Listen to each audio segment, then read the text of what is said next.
we see the figures. It doesn't look good. That's right. And every day young people complain about not having jobs, and officialdom will fire back and say, oh, well, there are jobs, but the young people don't want to do the jobs. That's right. Then we now know the figures have gone past 15% of our population. It's not good.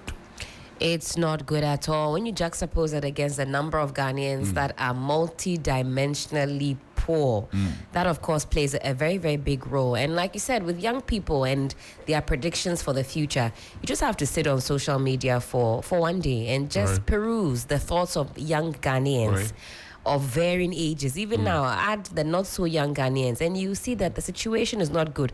Why does everybody want to leave the shores? They want work to do. You know, they have a future that they're looking forward to. I say this all the time. Professor Frimpong Boateng said, young people of Ghana have a future they can no longer afford to postpone. You see how quickly the years go by. You hit a certain age, you blink, and you're an adult. The years, they go by so quickly. And before you know it, you have a future you don't even want to look forward to. You are told that your pensions, even those of us who are working, that at a certain point, you might not even have pension funds to take care of you in your old age. The situation across the board, it's not looking good. And you couple that with the levels of perceived corruption, the actual corruption. Young people think, Charlie, if the only way to make it in this country called Ghana is to be politically aligned, is to be in the field of politics, then it no longer becomes an avenue for servitude. It's become a business venture. When I was in school, I don't remember kids in my age in kindergarten, class 1, 2, 3, 4, when you ask them what they want to be, they say politician. We all wanted to be, people wanted to be teachers, doctors, lawyers, all kinds of interesting jobs. Now, so I want to be a businessman. I want to be a politician. What is in there? What is in there? Why is that? Because they look around you, all the other professions, what we call noble professions, don't seem to be paying the bills. So they want to go where the big bucks are. And where it's the in money politics. is. It's in politics. Richard Kumado is a fraud and security analyst. He joins us on the phone line now. Richard, good morning. Thank you very much, Echo. How are you doing? Fine, thank you. This conversation we are having this morning, what do you say about it? I can understand, and I perfectly agree with the lecture I heard my sister spoke about, that is getting out of hand, and young people can have a future they want to postpone. It has various dimensions. One of them is security implications. And when we talk about security implications, we are directly talking about upheavals, and we are talking about street agitations, and we are talking about many things that cannot be said online. That once young people are frustrated and they cannot have money in their pockets and the prospect of getting a job is becoming slimmer, then definitely three things will happen. One, crime will go up. Two, people will become undermined and they will no longer become patriotic citizens. Then three, they'll be willing to get involved into all manner of things, collaborating with people who might want to take on the state. And that is the danger of unemployment in every facet of life. And the last one will be when they join the big gangs or the bad boys in politics, which mostly makes them very vulnerable. And that level of vulnerability also comes to hurt the state. Because when you lose many of your young people who get involved in all manner of things and the pressure of handling it becomes out of hand, it drains their energies and it creates problems. So your productive youth is being wasted, and that is where we find ourselves as a nation, unfortunately. Now, you spoke about three variables. Let's begin from people's willingness to join politics because they think that's where the money is. Is it that easy? No, I don't really think they get the money per se. I don't really think they are willing to be there. They do all manner of things. They get involved in all manner of courts. They get involved in all manner of oaths. By selling their soul, and the pressure that comes with it can be very overburdensome and overwhelming for them to last there for very long.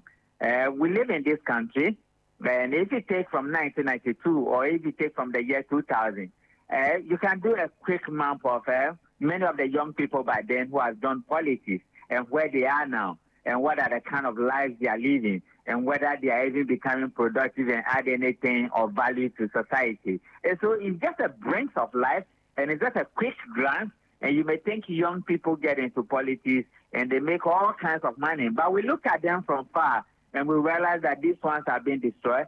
Either they have been hypnotized or they have been induced or coerced into all manner of things that do not make them unproductive. That makes them unproductive. What fear is that a day is going to come in this country where there will be a huge levels of accountability, and it will going to be a sweeping one, and the levels of irresponsibility we have added up to ourselves as young people or as adults, the levels of accountability and the price we have to pay to clean up the system will be very huge for everybody who got him or herself involved with all manner of crimes that they could not account for.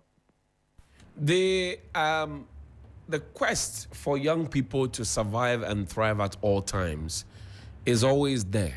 Now, key question we want to ask is this. Should we be worried that young people think along those lines? Definitely. We have two major problems. Job creation comes from government as predominantly supplier or employer of everybody, by government contracts, by government consultancy, by bringing in new laws that generally facilitates business and create jobs in the public space. It has been dwindling, and it has been the opposite for some time. Then you also have the private sector where they create the jobs within the public space. And now, the public space or the productive sector of Ghana predominantly, in many other parts of Africa, has been shrinking, because if you take the banking cleanup system, the total number of jobs we lost is huge, and we haven't made an alternative arrangement for that. If you take many of the jobs government has created, they are not sustainable jobs. Typical one is Planting for Foods and the NAPCO thing. I know you, Johnny Host, has been passionate about. Those are non-sustainable jobs. So you are adding more prepare to the already work scenario. Government is unable to create jobs. The public sector that must borrow money from the banks to create jobs, they cannot, because the cost of borrowing has gone up and people are not willing to even set up the jobs themselves. Then the young people coming up are so frustrated that they don't even have the capacity to form groups, to even say we are going to go into a venture, because even if they go into a venture of tie and die when we're growing up was very predominant. You could go to trade fair. The trade fair has been sold. And even if they go into some of those locally manufactured vendors, the market perspective is very low. And how to even market it is low, because you virtually import almost everything to compete with the Ghanaian market or the Ghanaian marketer or the Ghanaian producer. And that creates some level of liquidity issues for them, and it takes the interest of even going into business out of their mind. Now, the frustration comes in when they get up in the morning and there's nothing on the table, and they think they have a life to live and they have a future to protect. The levels of vulnerability and the frustration makes young people to get involved in some levels of deviant behavior that if you don't really understand the system, you might be tempted to blame them. But we created a system for them, and they are just reacting to what we put in front of them. If you look at the narratives that government officials tend to push out there in the public domain, I mean, there's a 2014 baseline survey that was done by the National Security that points to the ballooning figures of unemployment and the attendant security implications. But you listen to government and they talk about the fact that, oh, it's okay, we have it under wraps. NAPCO, Youth in Afforestation, all those initiatives come. What do you think? That, okay, is government trying to massage the truth so that people don't feel that there's an imminent danger upon us? In the days of social media activeness, it's become very difficult for people to massage the truth these days. I get worried when we are talking about young people. There's this young boy, you used to host him on TV3, and I remember how he started. And some of you were the ones agitating and campaigning for him to be given something to do. All of a sudden, he has gotten something to do, and he seems to be telling lies more than any other person. And when young people look at it, and they could go to their social media handles and they could Google and they could glance through the whole West and they see what is happening across, and they juxtapose it to the lives of some of these few young people who tend to speak the louder and massage the figures, then you could see the disconnection and you could see the deeper frustration and you could see why people want to dig a little bit deeper to see who is telling the truth and who is telling lies. These days, people manufacture all manner of truth, but it doesn't take you so long to see that things are not working. If you tell a NAPCO beneficiary that they are doing well, they know the truth. If you tell a national service person they are doing well, they know the truth. If you tell a teacher trainee that they are doing well, they know the truth. If you tell a nursing trainee that they are doing well, they know the truth. And you could see many of the embarrassing situations that has occurred in recent past about our politicians lying to these young people. And when it is time for question and answers, the young people come out and say, we do not receive the allowances you have talked about, and we do not receive the many of the things you are talking about. It means that these days, in the days of social media activeness, it becomes very difficult for politicians to lie. And I'm one of the people who believes that the priorities we set for ourselves as a nation is wrong. Our development pattern is wrong.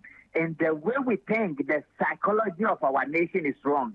Johnny, do you know why? We talk about policies that do not add anything to your GDP. And we forget about many of the productive activities we can get involved that will rather stop up employment and make sure that people get jobs to do, they feed their family, they pay taxes, and the government system keeps going. Then you also have ghost names into many of our payroll systems, and governments over the years have claimed they are cleaning up those ghost names only to clean up and add something. I think we are a little bit confused as to what we mean by political leadership, what we mean by policies, and what we mean by national development agenda. And until we get to the basics and get it done properly, this democracy and these policies will become a disservice to everybody. The young people, what can they do? One of the things to do, I love it when I get to the airport and I'm traveling, I see young people traveling. I believe in exposure. I wish young people could have more opportunities to explore the world. And number two, I also believe that young people themselves will have to be a bit more creative and to exploit many of the international opportunities that may come their way. They should educate themselves a bit more. Then young people must also know that choices have consequential effects, and the decisions they make today, they have some level of implications in the future. And to the extent that they are not getting food to eat, they are not getting married, they are not reproducing, and they are frustrated, I can only wish the gods will come to their aid one day. And when actions of cleaning up exercises are being organized, they should get involved and connect with some other people. And perhaps something may drop from above. This is hypothetical, isn't it? Definitely. Because the situation is so embarrassing and it's so shocking that sometimes our children ask you what is next and what are we supposed to do. And when you try to give them answers and they compare the answers you are giving them to the life of their friends they just finished university with or SS with, and many of the experiences we tell them of our life when we are growing up, you will need to be a bit more circumspect and you will need to be a bit more discretionary in order to advise young people what to do. But one of the things I'm hopeful about is that we've been told that there's light at the end of darkness and that young people must be hopeful and young people must get involved in active community service. And I want to believe that by many of the things I have done personally in my life that has helped me, perhaps because if you give young people hope, they become a hope that they have to be hoping on, believing that that hope will never fade away. If you look at the current situation we are in now, where you have a finance minister that has succeeded in restructuring your debt and is calling for people to celebrate him, you are in trouble. And you have a system where all the indicators or the indices to show that your economy is doing well, it's not doing well. Which other hope will you give to young people except to say that may God help us and let the gods be awakened to do what they must do as Africans?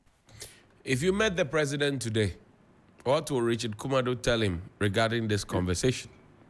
No, definitely I was at the trade fair when he makes those promises. Yes, it's a comedy. Ghana is not a poor country.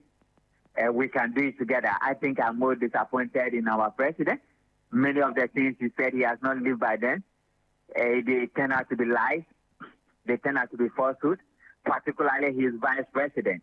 The way he hyped the office of the vice president, the economic management team, I hold international finance. So when you are talking about, I did my dissertation on exchange rate fluctuations and the implications it has on banks' profitability at the master's level. And when you look at many of the things he said and the way young people draw towards him and the hope he promised them, he hasn't given them. What I would want to say to him is that, come on, these fundamentals are too weak. We will need to do something about it as quickly as possible. And let's even look at today in Argentina, because of their situation, Ghana, Argentina, and I think one other country has been fair because of our debt ratio. And I would say that let's benchmark the best things others have done. And let's even do it far better. The size of government is over-ballooning, and that is very much of a cost on the state. And that is one of the things I'll stress to him. The other one I'll say is that we are not fighting corruption. You are not just fighting corruption. The cost of corruption and how much it costs the state, it could have set up jobs for people. And I'll say that the galamsey you say you put your presidency on that you did not do, have the courage to make sure that some people get some external sources of funds to set up sustainable jobs in the mining sector. And that will take many of our young people from the galamsey side and they could get permanent jobs. And that will save our environment, save our water bodies, and save many of the things we'll be crying about. Food production has been low. People can't get food to eat. And that could solve that particular problem for us. It is not in the long term, but in the middle term. Richard Kumado, I'm grateful for your time. Thank you. Thank you. Grateful, as always. And that's Richard Kumado there. Tell me where you gonna run go. Yeah.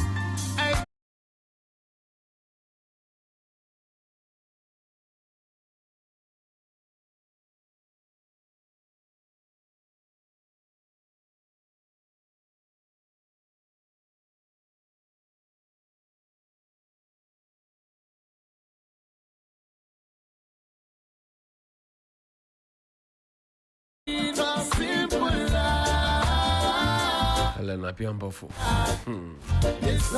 Is there anywhere to run and go? You hear the lyrics? Simple life. Yeah. Give me food. Give me clothes. Give me shelter. Give me shelter. Simple request. That's all. That's it. Well, let's go into another conversation. Professor Bafo Diajiman is joining us on the phone line now. He is the Chief Executive Officer of the Kufuor Foundation. He's a local governance expert. He's also an international figure. He joins us now. Prof, good morning. Thank you very much for your time. Good morning. This is Bafo Diajiman. Bafo Diajiman. Yes, sir. Prof, we have been worried about the size of government. The